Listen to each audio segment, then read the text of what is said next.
Today, we will learn how to make a FLO front loop only. Insert into the front thread and pull it. Wind the thread and pull it through 2 loops.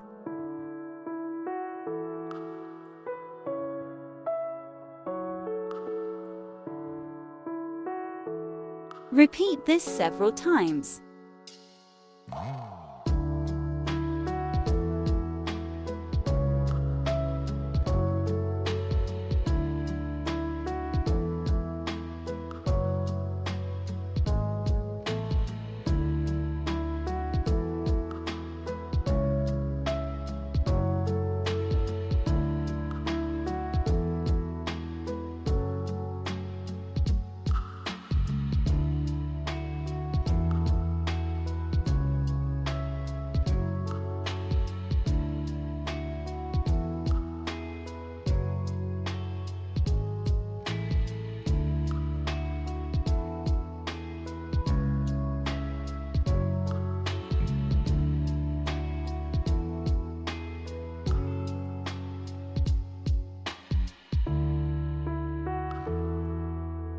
Subscribe channel to get more content.